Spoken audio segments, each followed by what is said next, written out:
My name is Edmund Hall, and I am a diplomat in residence at the Woodrow Wilson School. And it is my honor this afternoon to introduce Ambassador Dan Kurtzer. I think that in a way, Ambassador Kurtzer does not need much of an introduction. His presence at Princeton, although brief so far, is becoming as illustrious as his career in the Foreign Service, which was very long indeed. Dan, in the Foreign Service, was ambassador to Israel as his final assignment and served there during a very significant period of time, coinciding with the prime ministership of Ariel Sharon. Before that, Dan was ambassador in Egypt, and so he had perhaps the two most important embassies in his charge during his career. And in the period prior to those responsibilities, he held a number of very important positions in the State Department, in the Near East Bureau, in the policy planning staff, and in those positions, he was a key participant in Middle East policy, U.S. Middle East policy, and especially U.S.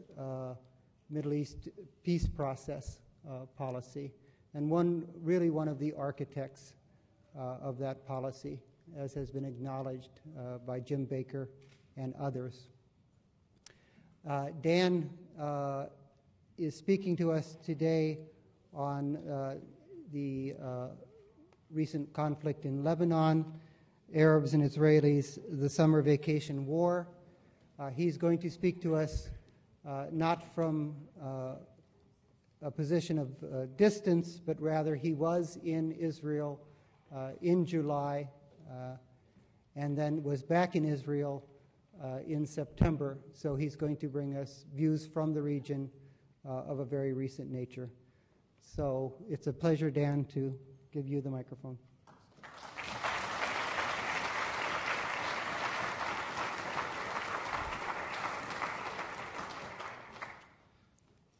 Good afternoon. First of all, I want to acknowledge and say how honored I am to have in our midst former President Goheen and Mrs. Goheen. I should say Ambassador Goheen. We're part of a small club. My wife and my aunt are also here, but most important, my mother-in-law is here, which means I'm sure you will treat me with respect in the questions and answer period. I chose the obvious topic of what the Arabs and Israelis did this summer to start off this academic year, not in a frivolous manner. In fact, the title of today's talk, The Summer Vacation War, was suggested by a school child in the region. Could have been Lebanese or Israeli. In this case, it happened to have been an Israeli who complained that the war had ruined his summer vacation. It started after school let out, and it finished just before school went back. And what he was representing in his own childlike manner was the fact that so many children, as well as the populations in both countries, were displaced and hurt very badly by a conflict that has taken a very heavy toll on all the peoples in the region. What I wanted to do for the next short period, and then open the floor to your questions and comments, is to ask some of the obvious questions about the two wars that were fought this summer between Israel and Hezbollah on the northern side of that region, and between Israel and Palestinian terrorists in Gaza. And after asking those questions, to think ahead perhaps a bit optimistically. It may be unrealistic to be optimistic now, but a bit optimistically about whether or not there can be any positive consequences or implications from what happened this summer. The three questions that I want to pose and examine over the next short period is, first of all, what made Hezbollah, Palestinian terrorists, and Israel act the way they did this summer? In other words, what decision-making may have been taking place within those three political communities that prompted them to act each in its own way? The second question will be what actually happened and who won or lost in these two engagements. And the third question is, what are the implications? Can anything positive emerge from what happened this summer? First of all, the decision-making within Hezbollah is probably the least open to us. It's more opaque than anywhere else, although we have had a good window into Hezbollah's thinking through the public relations proficiency of Sheikh Hassan Nasrallah, its so-called spiritual leader. And Sheikh Nasrallah admitted after the war ended that had he known that Israel would have responded in the way it responded, he would not have launched the attack that led to the kidnapping of 2 Israeli soldiers on the northern border. But what prompted him in the first place to launch Hezbollah fighters against Israel? There was an argument made at the outset of these hostilities that Iran, in an effort to turn attention away from the pressure being placed upon Iran at the United Nations because of its nuclear ambitions, that Iran had activated its ally Hezbollah to attack Israel, to embroil Israel in a war or confrontation, and therefore to divert the attention of the world community from the situation in Iran. I find that argument very unpersuasive.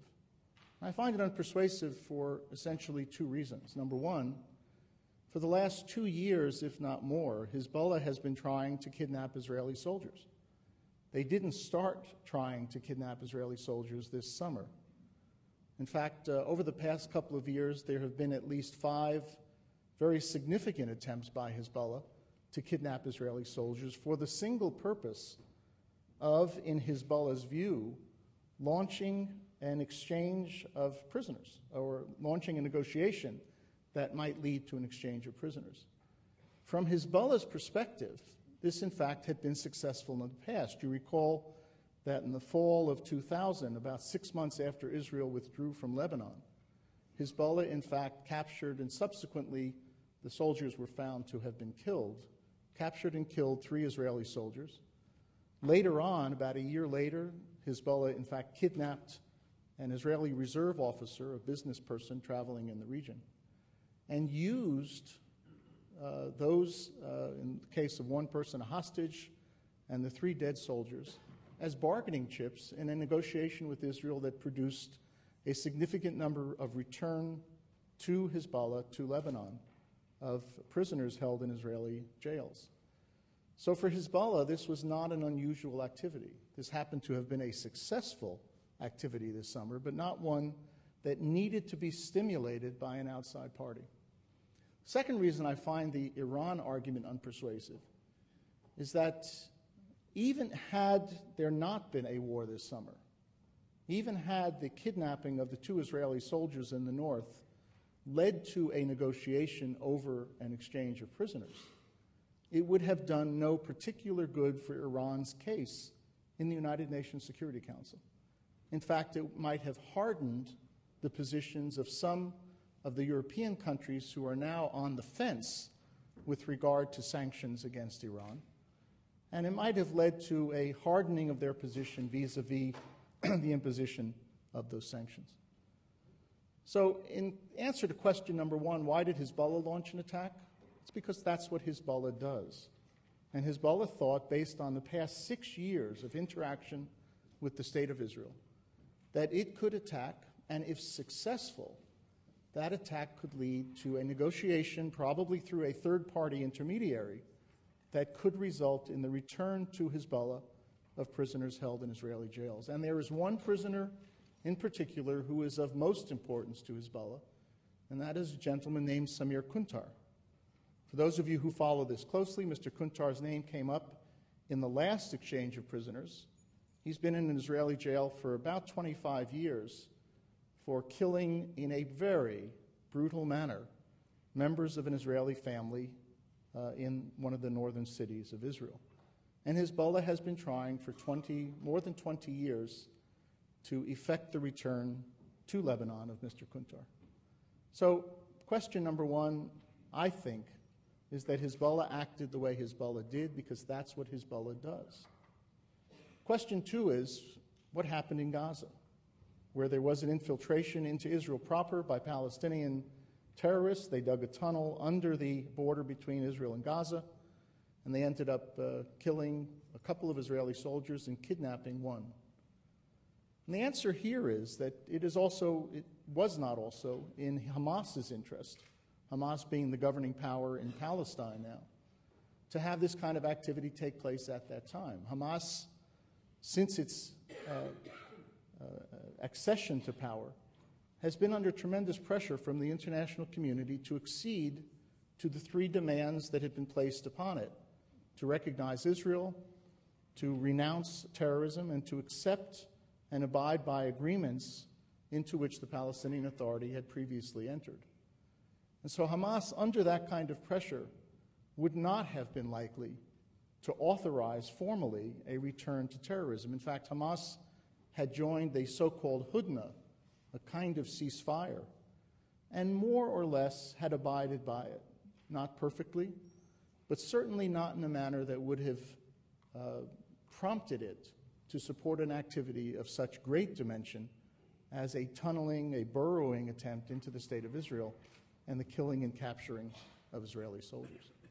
What you have in Gaza, however, for the past few years is such a deterioration in central authority, such a deterioration in command and control even within terrorist organizations, that rogue groups operate almost with impunity. About 3 years ago, when I was serving as ambassador to Israel, one of our responsibilities at the embassy in Tel Aviv was to report to Washington on the situation in Gaza. And during a routine diplomatic mission in which several of our diplomats, accompanied by several American security guards, that diplomatic mission was attacked by such rogue elements, and 3 of our security guards were killed in Gaza. Not by Hamas, not by Islamic Jihad, certainly not by Fatah, but by individuals who came under no one's control and took orders from no one. And so, in a sense, there was no one to blame and no one to hold responsible for what happened earlier this summer in Gaza. Third question then is, well, why did Israel react the way it reacted? And this is actually one of the more fundamental questions that gets posed when we're analyzing what happened this summer. For the past 6 years, Israel had not reacted with such vigor, with such strength, with such power to repeated Hezbollah incursions or attempted incursions into the state of Israel. And in fact, during these 6 years, a certain pattern of activity, which in the Middle East is called the rules of the game or the so-called red lines, had been established in which both sides more or less understood how the other would react and act in different circumstances. And so even when Hezbollah in 2000 had kidnapped and taken hostage and then killed 3 Israeli soldiers, the Israelis did not launch a major incursion. There was a period of military activity. It was followed by the attempt to mobilize international pressure on Lebanon in order to clamp down on Hezbollah. But Hezbollah could have assumed, on the basis of the lack of an Israeli response over the past 6 years, that Israel would accept as part of the so-called rules of the game the fact that in this particular round Hezbollah had been successful. So the question is, why did Israel act differently? And I would suggest there are several factors that may account for it. Probably a combination of all of them, in fact, represent the answer.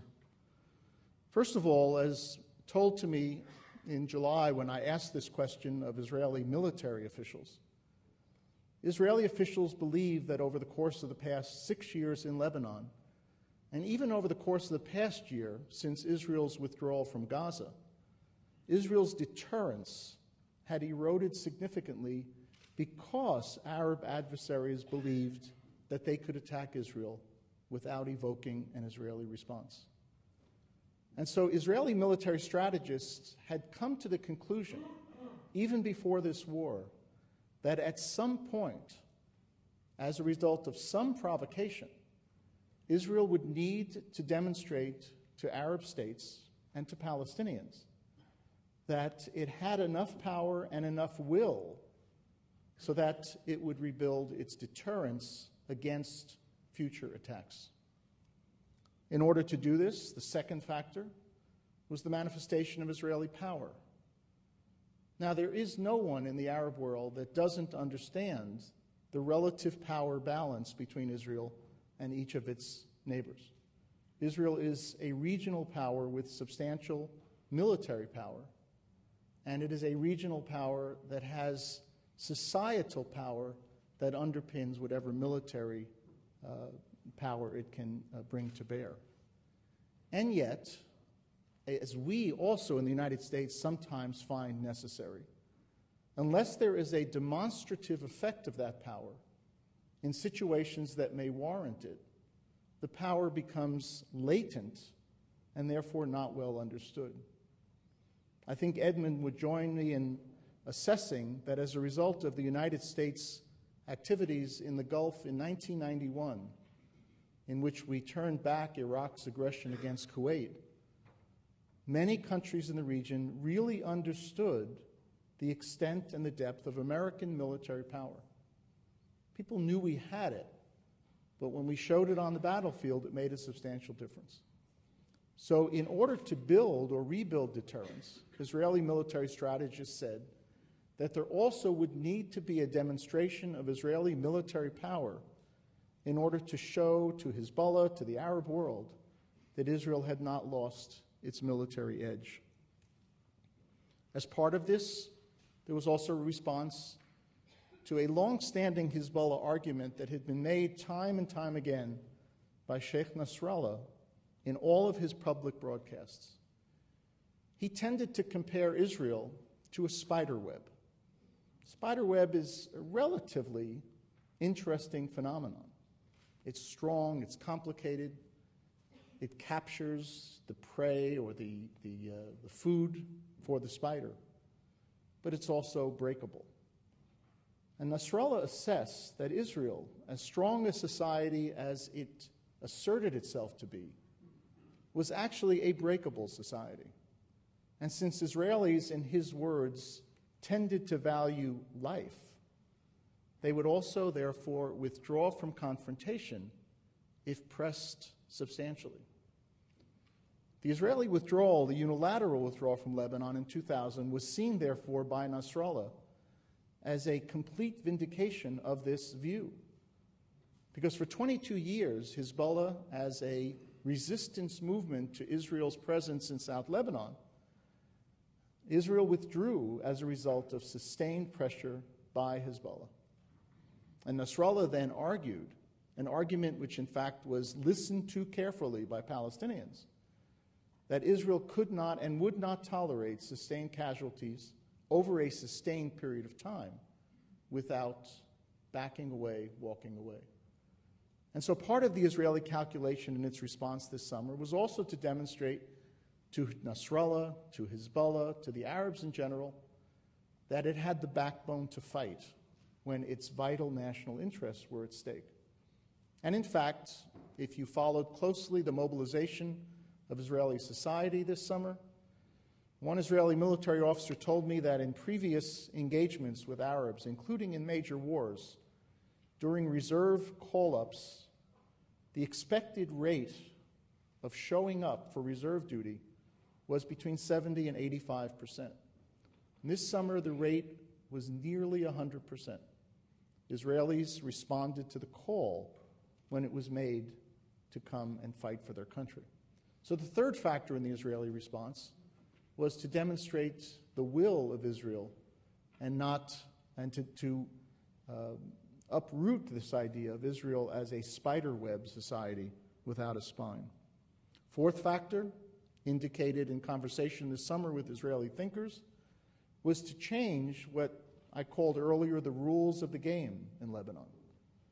Israelis knew that they had made a mistake from their perspective in not responding over the past 6 years to Hezbollah provocations. and that if they didn't respond at some point in the future, they would continuously see their position degraded. And so Israel at least needed, in its view, to correct the rules on the ground and to dictate new rules. And there's a fifth factor, which we need to take into account, although we don't know the extent to which it played a role. And that is the factor of a new, unproven, and potentially weak government in Israel. New leaders without the kind of military background of former Prime Minister Sharon, a new defense minister who is well-versed in Israel's socioeconomic problems, but unversed totally in Israel's national security problems. And this government, only 3 or 4 months after coming into power, was faced with a multiple set of national security challenges, which in a sense would prompt it, or could prompt it, to take tougher decisions than it might have taken had it been a government with more national security experience. So this might explain, in answer to the first large question, why each of the players in the Middle East acted the way they did this summer. And it may explain, in some respects, why once Hezbollah attacked and once Palestinian rogue terrorist groups attacked, we were almost fated to see a summer vacation war. What actually happened this summer, though? And who won or who lost? Did anybody win? Did anybody lose? Was there a definitive outcome, or is this one round in a kind of Rocky-like sequence of wars in the Middle East? On the ground, clearly Israel's military power was, in fact, manifest.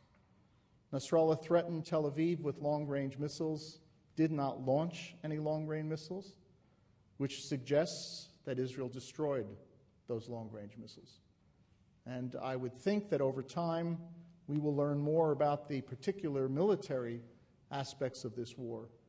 And in that respect, we will probably learn that Hezbollah suffered a very significant military defeat, both with respect to its arsenal of weapons and with respect to the killing of perhaps 500 to 600 of its frontline fighters.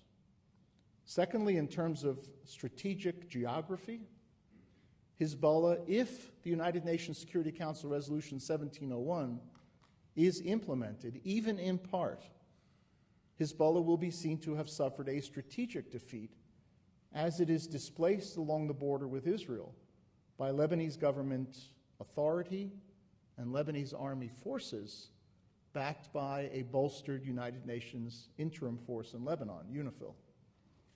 So in two very major respects, the immediate scorecard of this war seems to favor Israel. Hezbollah having suffered a military setback and having suffered a strategic setback, having been displaced from the border where it operated with impunity against Israel. On the other hand, at the end of the war, Hezbollah was not only standing, but it was launching attacks against Israel.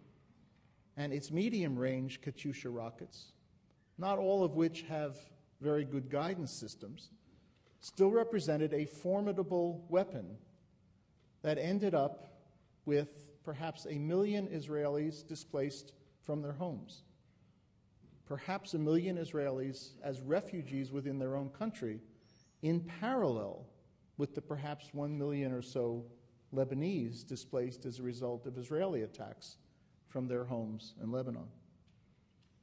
Hezbollah's command and control seemed to have held until the end.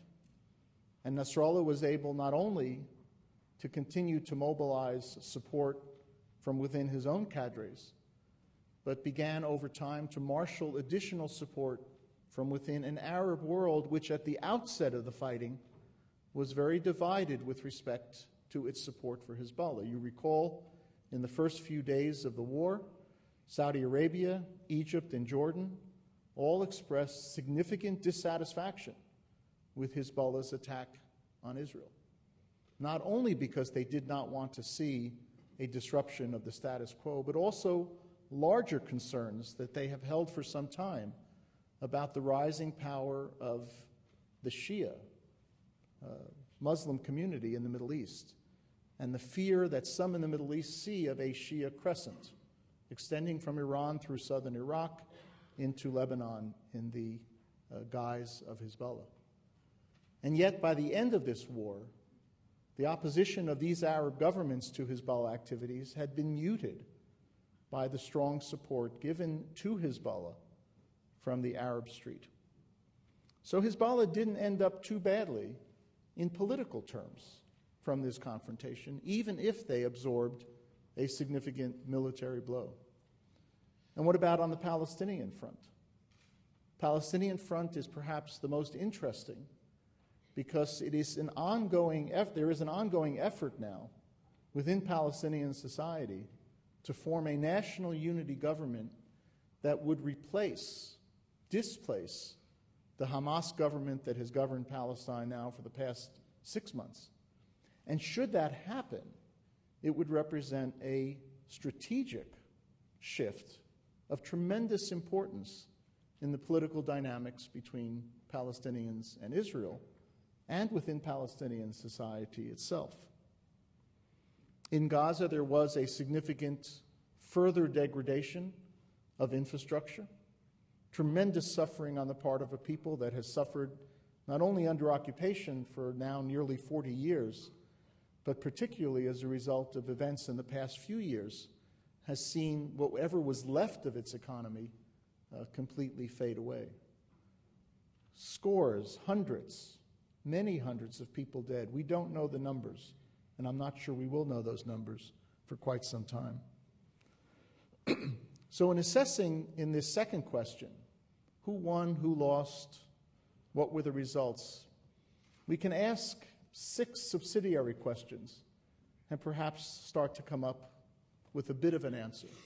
First of all, Israel didn't destroy Hezbollah, which was a goal articulated by some Israelis at the outset of the confrontation, but it did weaken it. So if this is seen less as a one-time confrontation between two adversaries and more as a multiple round confrontation, then this round would go to Israel, and Hezbollah would need to find a way to strengthen itself for what would arguably be another round. Second, there may be a strategic shift on the ground if 1701 results in Lebanon's extension of its national governmental authority and its military power to the south of Lebanon. It will be substantially harder, should that occur, for Hezbollah to launch attacks against Israel. Not impossible, but substantially harder. And the political stakes for Hezbollah in Lebanon will go up exponentially should it decide to launch rockets over its own military and over United Nations forces against Israel. So they're not prevented from doing so by the presence in South Lebanon of the Lebanese government authority or of the United Nations. But the price tag of doing so for Hezbollah would go up very, very high should those two events occur. Third, the question of whether Israeli deterrence has been restored, I think the answer is unclear. Israel certainly manifests significant military power, but as you see now in the significant debate within Israeli society, Israelis are questioning themselves as to whether or not the Israeli Defense Forces actually knew what it was doing and whether it handled its responsibilities properly. There's a commission of inquiry that's now been established. It's going to look into several very significant issues within that society. And that alone suggests that the question of the restoration of Israeli deterrence as a factor in Israeli Arab thinking is not yet answered as a result of this war. Fourth, did Hezbollah accomplish what it really sought to accomplish, which was the return of prisoners held by Israel and Samir Kuntar? Not yet, but there are indications that there are third-party intermediaries looking into this question, and it may be that after a long summer of very significant military confrontation, there will in fact be the prisoner exchange negotiations that Hezbollah probably thought were going to happen in early July. It would be very unlikely that Samir Kuntar will be part of this deal, unless Israel gets information and perhaps even the return of a navigator of its own, Ron Arad, who was captured by Hezbollah forces in 1986 and who is at least as important to Israeli society as Samir Kurtzer is to Hezbollah society. So on the question of whether Hezbollah achieved its goal of effecting a prisoner exchange, the answer is also unclear as of this time. A fifth outcome or implication: if Arabs were seeking to shelve Israeli unilateral plans, as Prime Minister Olmert's government had promised it would continue to implement in the West Bank, then Arabs were very successful in doing so. Because Olmert, by force of events of this summer, has already announced that this is not the time to consider further unilateral moves. And even when he thinks it's the time to do so, Israeli society is going to expect some very significant answers from Olmert regarding unilateral moves in the past which may not have solved Israel's security problems. If Sharon and Israel pulled out of Gaza last summer as a means of trying to stabilize and quiet the border between Israel and Gaza, it was not successful. If Barak and Israel withdrew from Lebanon 6 years ago as a means of implementing UN Security Council Resolution 425 and quieting the northern border, it was not successful. So the issue of unilateralism, which had been gaining ground within Israeli society, may in fact be one of the only clear-cut casualties of this summer's confrontations.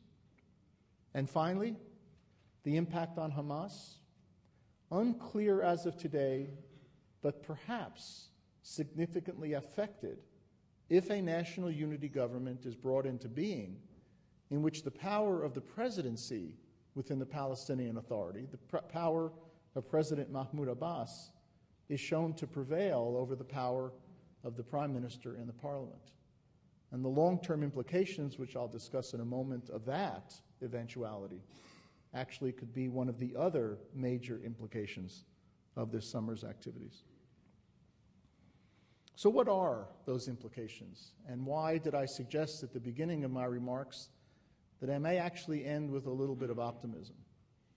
First of all, you end with optimism when you've been a diplomat, because if you ever fall into pessimism, you're finished. You're just done. You have to approach each day with a sense that you can resolve problems through negotiations, dialogue, interaction. But it's not only that. I think there are some structural and political factors at play which, if acted upon by leadership, both in the region and by our own government, may actually give us some room to see progress towards the goals that we profess to share. First of all, in Lebanon. Lebanon has a chance yet again to see itself grow into a fully sovereign country.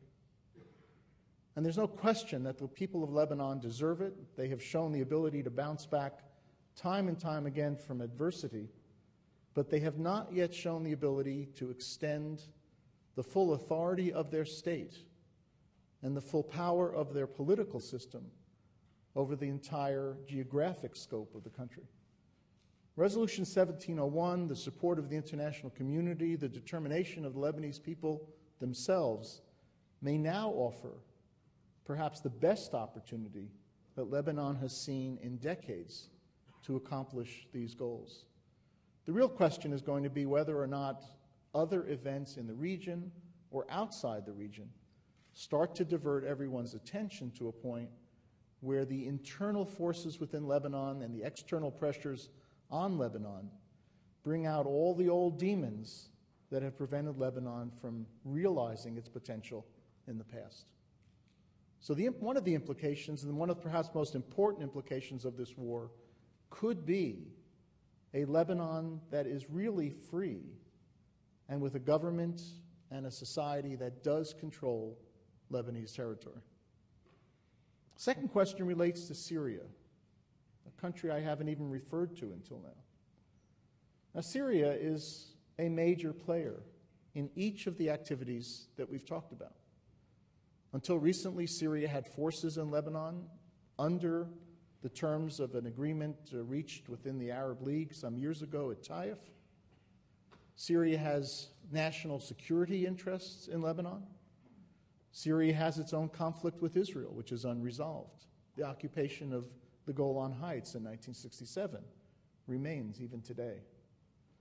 And yet Syria is not seen by either Israel or our own government as an interlocutor which needs to be dealt with. And so the question of how Syria emerges from this conflict this summer depends in large part on A, how it itself acts. Will the Syrians send signals of their willingness to engage more peacefully in negotiations, in diplomacy, in outreach, in curbing terrorist activity that may be emanating from organizations that are housed in Damascus? Will Israel decide to probe or allow even non-official probes to try to determine whether Syria is interested in resuming a dialogue?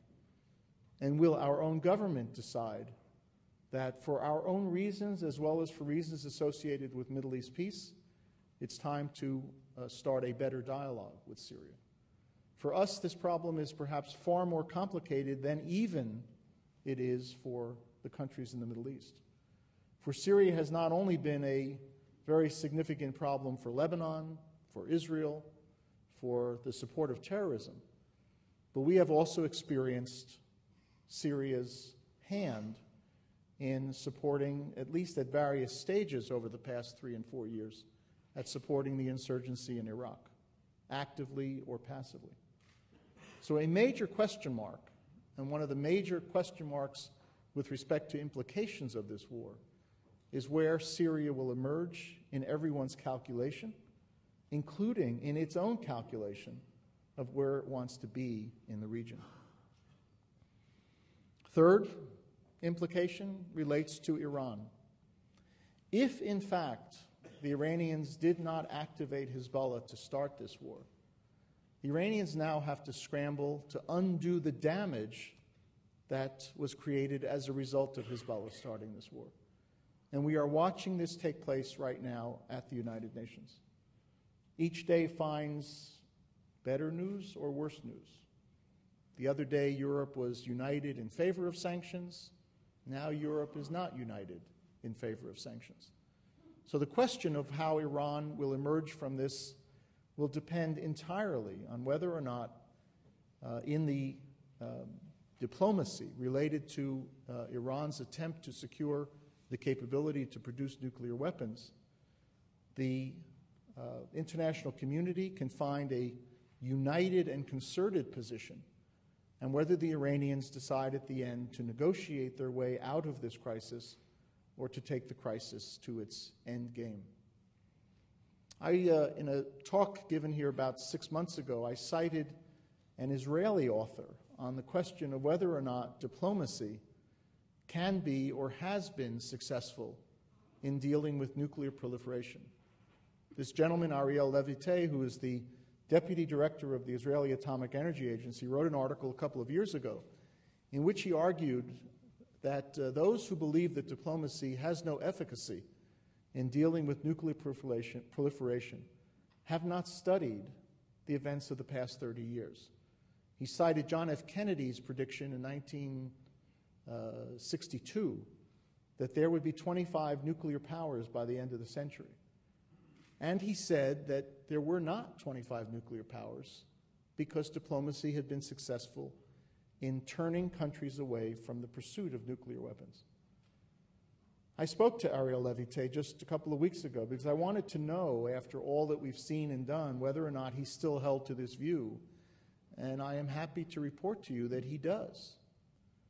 That even though he occupies a position at the apex of Israel's national security concerns about Iran's nuclear program, even he wants to give diplomacy more time and a better opportunity to succeed in pressing back Iran's program.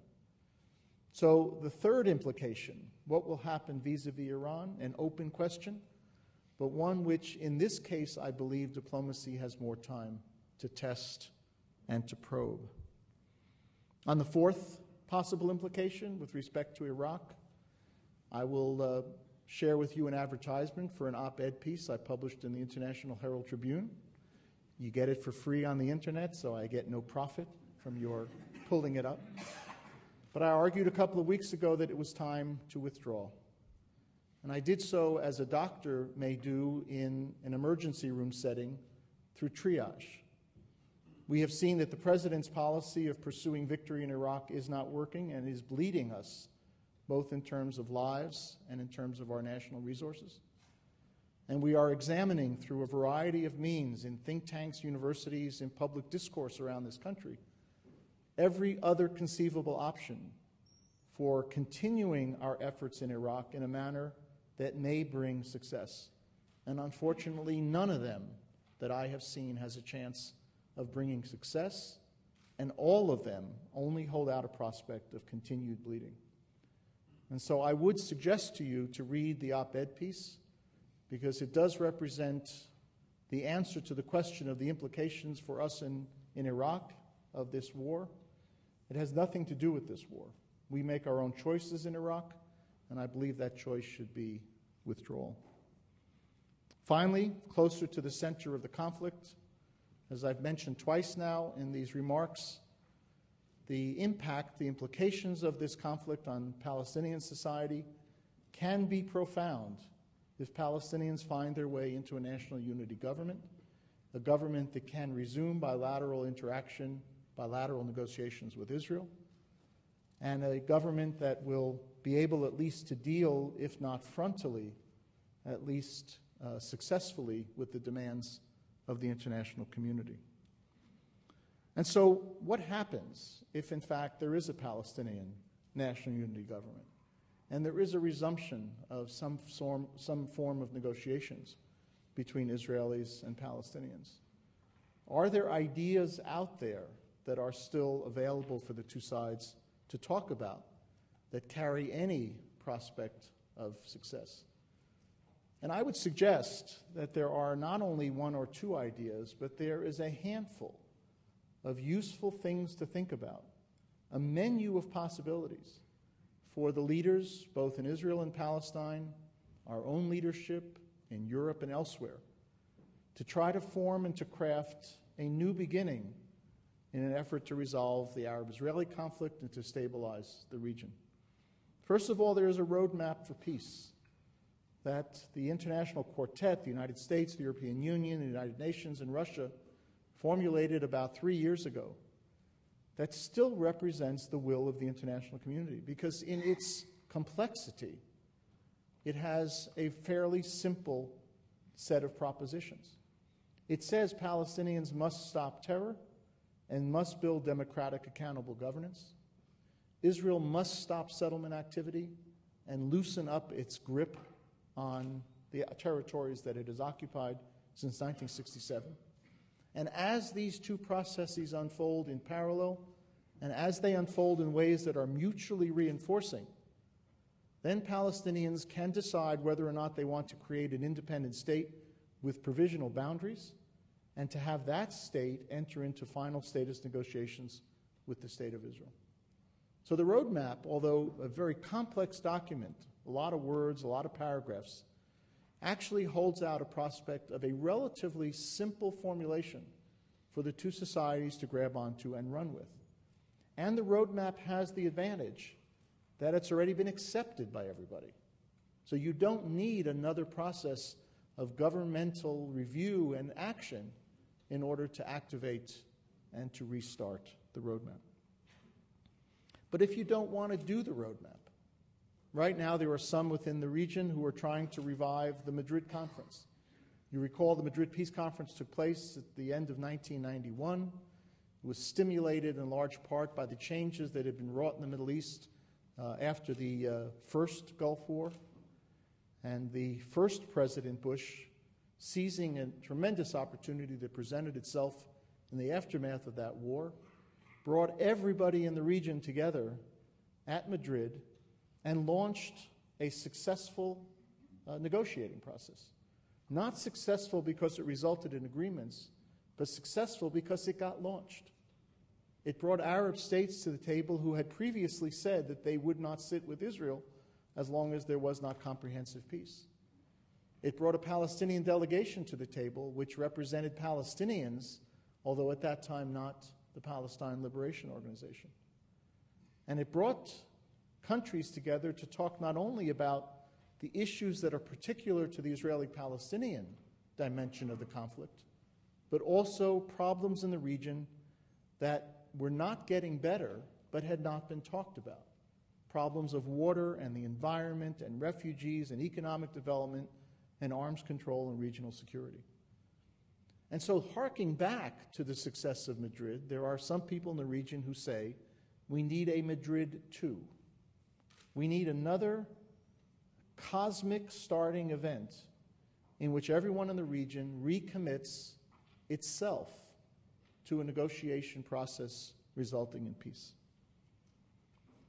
There's a third opportunity, and a third option, which is the subscription to principles which are out there that make eminent sense.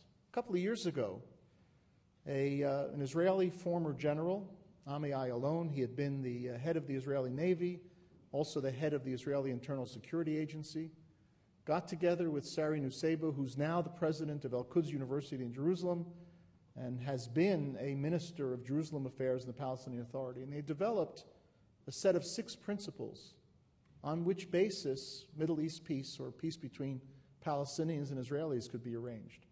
It's available on the internet. It's worth looking at. We met with them, in fact, a couple of weeks ago when my graduate students and I traveled to Jerusalem. And this was the kind of the capstone of our visit, to see these 2 gentlemen from obviously very diverse communities, very diverse backgrounds, say even today that the principles that they agreed upon 3 or 4 years ago remain available as a basis for negotiations on final status. My students probed them very carefully. What do you mean by X? And what are the details associated with Y? And the 2 gentlemen said that's for governments to do.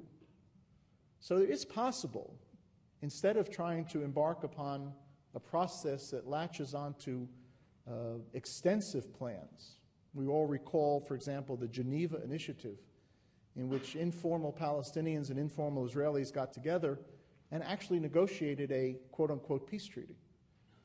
But instead of asking 2 societies to buy onto a finished product, perhaps they could buy onto the principles on the basis of which the governments could then negotiate a final status agreement. There's also a possibility of an Arab initiative emerging, and it may emerge even during this period of the United Nations General Assembly. You recall that in 2002, Saudi Arabia launched an initiative which was elegant in its own simplicity. The Saudis said that in return for Israel's complete withdrawal from territories that it occupied in the 1967 war, and for the creation of a Palestinian state, Saudi Arabia would lead the Arab world in recognizing Israel and effecting peace treaties between Israel and the Arab states. Now, that initiative, not bought into at the time, became the basis for an Arab League decision that modified it a bit. And so it wasn't as clean, it wasn't as elegant in its final form. But there is now talk among Arab states, including Saudi Arabia and Egypt, to revive the Arab League resolution which sanctified the Saudi initiative, to enter into negotiations with Israel on the basis of that resolution, to modify it accordingly, and then to use that as the springboard for a process of peacemaking between the 2 sides. So I suggest in this menu of possibilities that among the implications of the wars this summer, the summer vacation wars, as each side nurses its wounds, as each side tries to rebuild not only the physical hurt that was imposed, but also the psychological and social hurt, that there may be opportunities which leadership in the region and in Washington and Europe can exploit for peacemaking. Thank you so much.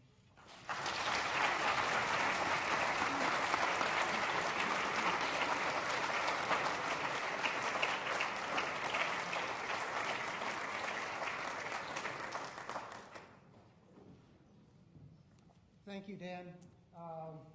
You've agreed to take questions, and I would exercise my prerogative in asking the first question. First of all, it's very gratifying to me to see that just as when you were in government, in academia, there are no locked doors for you.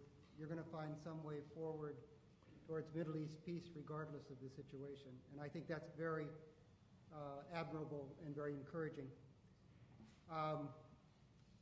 I think the presentation was very interesting. I personally found the analysis of the strategic result and the military result of the war among the most interesting aspects of it. The strategic result, I think we can agree, really is left to be seen depending upon how the Lebanese army is deployed and how Resolution 1701 is implemented. The military effect, your reading on that really surprised me a little bit, because if I understood you correctly, you score the fight to Israel.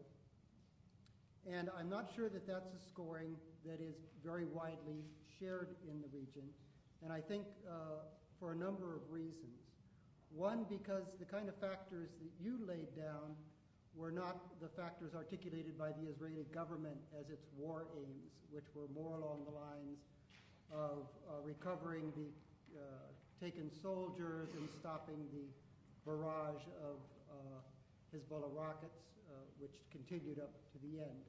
So there was a discrepancy between the stated war aims and your assessment of what Israel really wanted to accomplish. Secondly, it seems to me that in the Middle East there's always a subjective element here. And we saw in 73, when the Egyptians crossed the canal, they counted that as a victory regardless of Sharon's counterpunching. And I think in much of the Arab world, the fact that Hezbollah lasted for 21 days when the Arab armies in 67 didn't last for 6 days is the dominant scoring. And the third discrepancy, it seems to me, is the attitudes of the parties themselves after the war.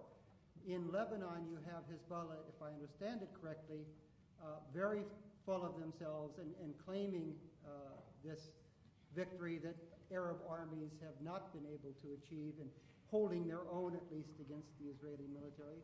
While in Israel, you have a lot of recriminations and you have a lot of second guessings among reservists and among the politicians, which even if there was an objective victory, certainly cast the results in a very negative way.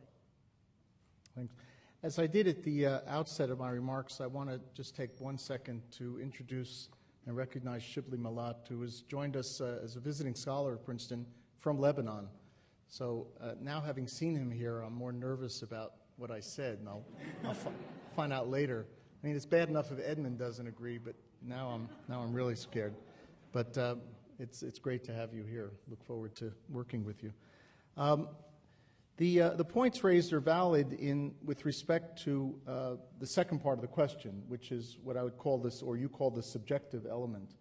And I recognized in my remarks that the fact that Hezbollah was standing when the bell rang, when the Security Council resolution was adopted, and in fact was still able on even the last day of fighting to launch medium and short-range rockets at Israel, counts very heavily in Arab perception of significance.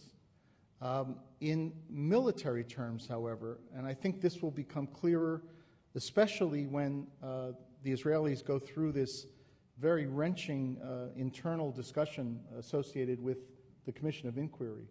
In military terms, the hurt imposed by Israel on Hezbollah militarily was far more significant than the hurt imposed on Israel by Hezbollah militarily. And that counts for something. It doesn't necessarily count for all of the political implications that we talked about. Because if Hezbollah continues to get credit for standing up to Israel in Arab perceptions, then Hezbollah's views will continue to carry weight in Arab councils. But in military terms, we're even seeing indications of this within the Lebanese press.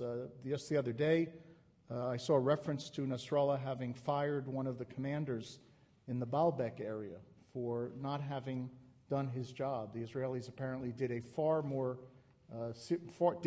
serious damage in Baalbek than Hezbollah would have expected, even against the odds of Israeli strength.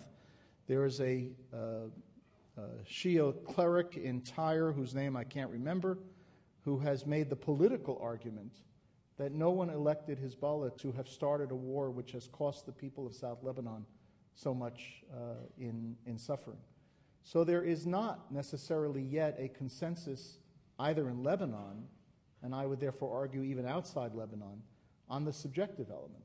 So you have, number one, a kind of objective military calculation, which I think is going to be clearer over time, of Israel's preponderant victory on points in this round. And I think that the question of Hezbollah's having secured a perception victory or a subjective victory for having withstood the Israeli onslaught will also be subjected to much more intensive scrutiny in the days ahead. It's worth looking at because I can't say definitively that what I assess to be the case will in fact be the case, but I think there are indications that are heading in that direction and are certainly worth looking at. Back row. But you have to speak up, okay? Well, actually, hold on one second. Dale's coming.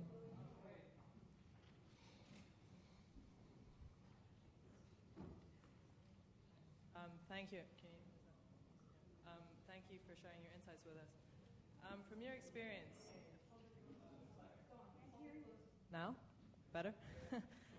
From your experience, is there a dialogue in Israel now, or was there during the war, on the relative merits and costs of the tactic of collective punishment within Lebanon, bombing the roads and the bridges all over the country and the power station and the airport?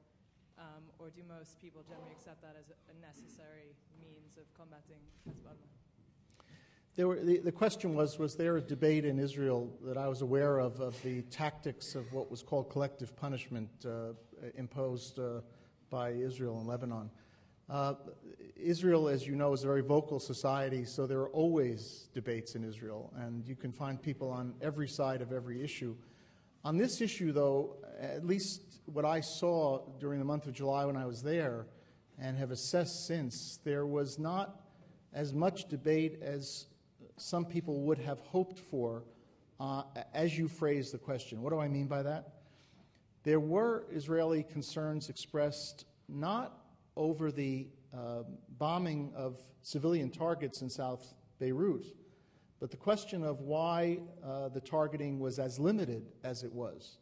And the argument was, if you are in a major confrontation, as much as you tend to care about limiting civilian casualties, collateral damage, whatever word you want to use it, Israel was tying its own hands behind its back by not trying to bring the fighting to an end as quickly as possible by marshaling as much force as possible.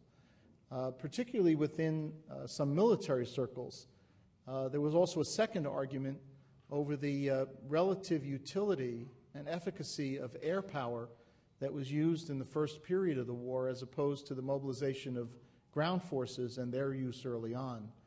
The Israeli game plan for Lebanon, in fact, that was developed over the course of many years, was to start a confrontation of this sort with the use of air power, but to mobilize reserves almost immediately for two purposes. Number one, as a demonstration effect. In other words, to show the adversary that the Israeli society had the resolve to mobilize a lot of people, disrupt its own economy and society in order to bring pressure to bear. But also to get the reserves ready, equip them and train them and prepare them for that moment some days later when the air campaign would give way to a ground campaign. And in fact, if you follow Israeli internal politics closely, the dispute between the Israeli Chief of Staff, Dan Chalutz, and the commander in the north, Udi Adam, revolved specifically around this issue, with General Adam suggesting from almost the first day of the war to activate the game plan which would have had Israel mobilize its reserves even while it had started an air campaign in order to have those reserves ready within 4, 5, 6, 7 days rather than mobilize them 2 weeks into the war, and then they weren't even ready 3 and 4 weeks later. So there wasn't the kind of debate, there wasn't much of the kind of debate that was implied in your question. It was much more a debate that had to do with how do you, if you're going to start a confrontation of this sort or a war of this sort, how do you bring it to an end as quickly as possible? What are the best tactics and the best means? One of the other debates came at around day 11 or 12, just before Secretary of State Rice arrived in the region, and it had to do with whether or not Israel would try to, I guess the best expression would be cash its chips in at that time. You recall about that time, Israeli military spokesmen were saying that Israel had degraded Hezbollah's capabilities by about 50%.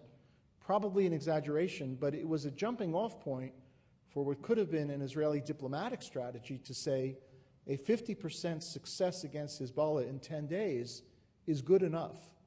And Israel might have chosen to ask Secretary Rice at that point to sue for or arrange a ceasefire, and to get at that point what Israel ultimately got in 1701, some weeks later. So it was somewhat of a different kind of internal debate in Israel than the one suggested in your question. I have a question again going back to the scorecard, short-term scorecard. Am I loud enough? Going back to the short-term scorecard against Hezbollah, it seems to me that your analysis is really shaky because the 3 points you made are all very speculative. All very what? Speculative. Let's even assume that there were 500 killed. My question is, on that one point, how long would it take for Hezbollah to recruit and train 500, given their situation on the ground today? 2, given that they were able to fire off as many more rockets, whether it was the last day compared to the first day, the last 5 days compared to the first 5 days, the last 10 days compared to the first 10 days, what makes you think that they couldn't pursue an air campaign the same for another 30 or 35 days? It seems to me the evidence would indicate they could. And your third piece of evidence was that they supposedly had these longer range rockets that Israel destroyed, but isn't it just as likely that they were just bragging and Israel didn't destroy anything?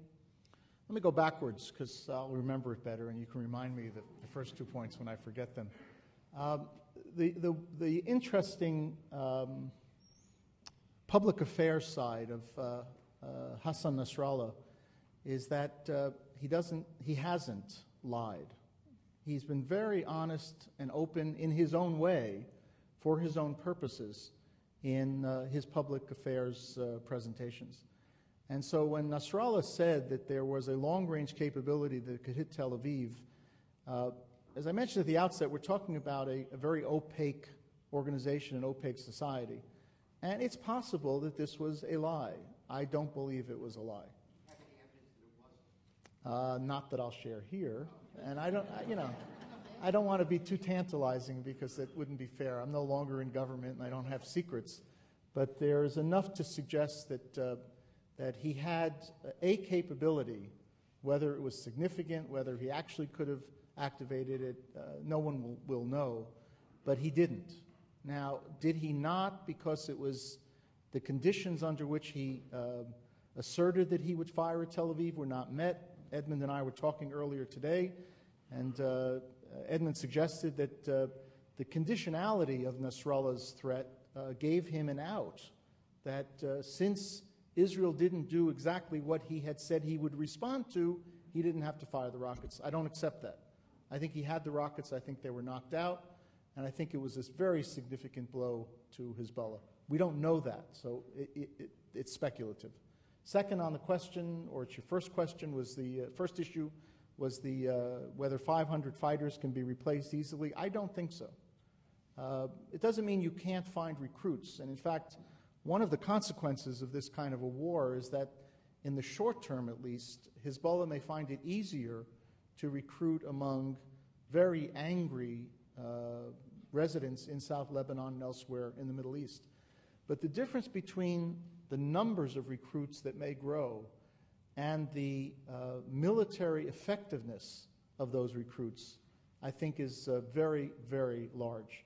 And the possibility, I think, is high that the number, the 400, 500, 600 Hezbollah fighters, were not just frontline fighters, but these were long-time frontline fighters who knew how to fight, who were not a paper army, and it's not easy to replace those.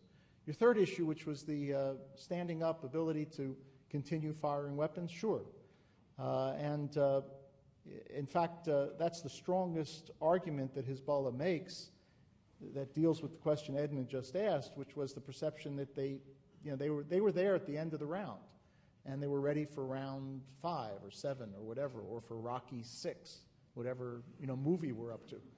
But the fact is that they weren't there very significantly. Israeli society, in its own strengths and reasons, ended up dealing with its refugees in a manner that the world really didn't pay attention to it. As you've heard, I was in Israel in the month of July, and we knew people all over the place that were simply housing folks from the north. I was a talking head several times during the summer, and the breathless commentators from Washington or New York would say, "Are you in the midst of the fighting?" And the answer was no. We were on the beach in Herzliya, or shopping in Jerusalem. It was a society that found itself able to localize the conflict. So yes, Hezbollah stood up to the end and was able to fire rockets, and that is a significant factor. But it doesn't change the calculus in military terms of the degree to which it was not able to inflict a significant military blow on Israel. It had an effect on civilian population. It obviously has an effect in the realm of terrorizing a population. But in terms of hurting the Israeli military capabilities or strength, no, didn't have an impact at all. Go to this side. Yeah. Wait. Dale, should I keep it all in one place for you? Yeah. No, back.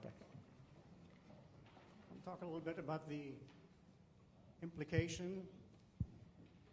Specifically, it follows the question by Ambassador Hall. The Arab regimes are under pressure because Hezbollah lasted and the Arab regimes didn't. Would it cause the present Arab regimes to become more aggressive towards Israel? We heard already from Assad's generals that they want to liberate the Golan Heights by force, and there's things happening in Egypt where they want to abrogate the peace treaty with Israel. So what are the implications vis-a-vis the Arab regimes? I think in realpolitik terms, those implications don't exist. Yes, the Kefaya party in Egypt, which was the hope of some for democratic governance, has now decided that its main objective is going to be overthrowing the peace treaty. It's not going to happen in Egypt. There is still enough resilience within the main institutions of society, being those which can continue to use coercive authority to maintain the regime, the military security forces and so forth, that Egypt is not going to jeopardize its peace treaty with Israel in a fit of emotional anxiousness. Syria is a different case because emotional anxiousness may in fact arise there, but the Syrians have been very disciplined since 1967, understanding better than any of us in this room the relative balance of power between themselves and Israel. They also understand, even if their rhetoric doesn't mirror it, the fact that they not only face a very significant asymmetry of power vis-a-vis Israel, but they've got 150,000 American troops on their other border. And it's got to be a concern within Syrian strategic, the Syrian strategic think tank community about playing with the fire to liberate the Golan Heights by force. So rhetoric aside, I don't see anything on the horizon that would suggest that Arab regimes are going to say, we too can be Hezbollah. You may see some rhetorical flourishes, but nothing beyond that. Dale, where do you want to go next? Okay. In the aisle. No, down in the middle of the aisle. Yeah, right there. My question is that since, well, like as you said, when we describe Israel's actions, it's the strength, the vigor, like their military power, almost in a sense giving it like the moral right, like it was acting as a government. And then in describing like the Hezbollah or like the terrorists in Palestine, it's always their terrorist actions. And what I find curious is that when discussing like all the like international resolutions against Israel, it's always passed off as, well, like they can't respond to these or be held accountable because their opponents, like Hezbollah, won't, like there's resolution, just as many, if not more resolutions passed against them. But are we then saying that like Israel can play by the rules of like the terrorists but not be held accountable to them and still give them the moral right? And aren't we in a sense then as a state, by supplying them militaristically and funding them, giving them the right to do so? It's an interesting question, except it doesn't apply in this case. First of all, I ascribe no moral characteristics to decisions. I was trying to analyze them. But in this particular case, you had the state of Israel attacked within its own borders from territories from which it had previously withdrawn. So there was no even hint of justification under international legitimacy of resistance to Israeli occupation. I mean, the argument always is there a difference between an attack that takes place in the West Bank as opposed to an attack that takes place within Israel proper? In this case, you had an attack inside the state of Israel emanating from Gaza. You had an attack within the state of Israel emanating from Lebanon. Israel had withdrawn a year ago from Gaza, withdrew 6 years ago from Lebanon, and therefore there is no question within international law or practice of Israel's right to defend itself. And that accounted, in fact, for the very significant support given to Israel, the time and the space that it was given to act within the international community. On the other side of the equation, it happens to be that you do have a terrorist organization. Hezbollah is not a terrorist organization because I call it. It calls itself an organization that is seeking to liberate territory that is no longer part of Lebanon. And the international community has determined that Hezbollah is a terrorist organization. So the argument is it can be marshaled in a case where there's a confrontation, for example, between Israelis and Palestinians over an event in Nablus or over an event in Hebron. Because there, Palestinians can argue, we are not terrorists, we are liberating territory that Israel is occupying. It has settlers, it has its army. When the attack takes place in Tel Aviv, or in this case, in Israel near Gaza, or in northern Israel near Lebanon, then there is no one within the international community, among anyone, among scholars or practitioners, who would argue against Israel's right to defend itself, even in the extensive manner that it did. This is tough. This is a target-rich environment. Okay. They think the same thing. Yeah.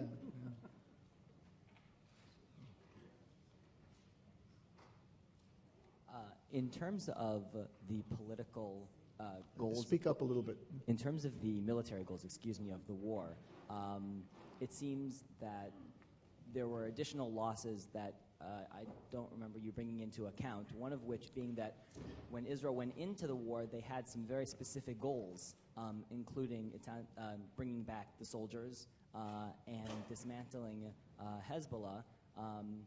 I wanted to know what your opinion was of how that could not be considered a military failure when the original goals were going in, and now they're back at the table, at the negotiating table they never wanted to be at the beginning. They said, we're not going to negotiate for this. We're not going to do a prisoner exchange. We're changing the rules of the game. And here it seems like we're playing the same game that we were going to play a couple months ago, except that now Israel has lost much of its deterrence and other problems. No, it's a good question. There's in fact a lobby in Israel now, particularly surrounding the families of the soldiers. The families of the soldiers who are still in captivity. There's a lobby that says you lost the war because if your goal was to get those soldiers back, you didn't succeed. There were possibly three goals that Israel articulated at the beginning. One was to destroy Hezbollah. That didn't succeed. The other was to get the soldiers back. That hasn't succeeded.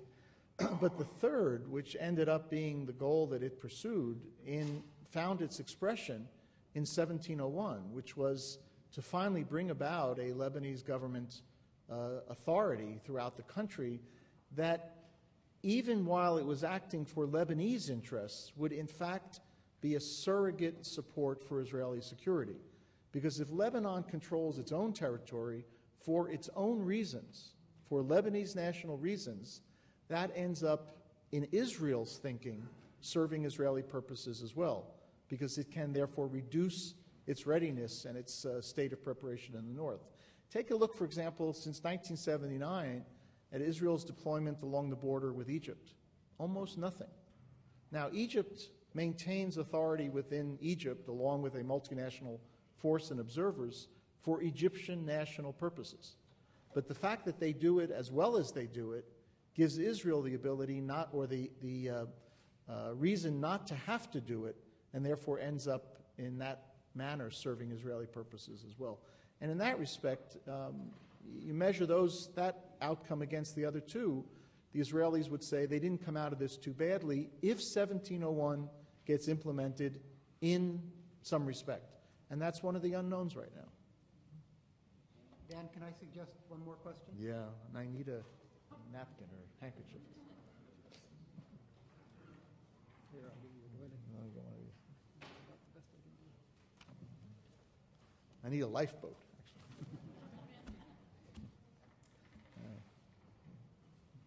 Got the hand waver over here, Dale. Mr. Ambassador, do you think that, Mr. Ambassador, do you think that the various scandals in the Israeli government played an important role in this war?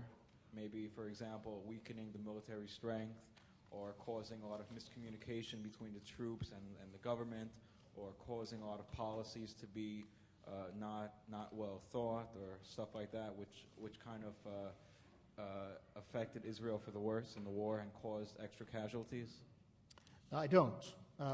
During my tenure as ambassador, there were a number of scandals surrounding Prime Minister Sharon, and a lot of pundits argued that Sharon was taking national decisions on the basis of how it would feed into or help deflect attention from his private concerns. And I have to tell you, I didn't find that to be the case at all then, and I don't think it's the case now. You do have very significant internal problems in Israel now. You have a president of the country who's been accused of rape. You have a minister of justice who resigned as a result of sexual harassment claims. You've got a prime minister who's under scrutiny for financial irregularities. These are not insignificant problems, but I did not see and do not see that these affected their ability to make decisions. I suggested earlier that the fact that this was a government that didn't have a long track record in national security decision-making and didn't have the comfort zone of a Sharon, 28 years in military, against which to make those decisions, probably was a factor in the strength of the response. But I don't think the internal political scandals played that kind of a role.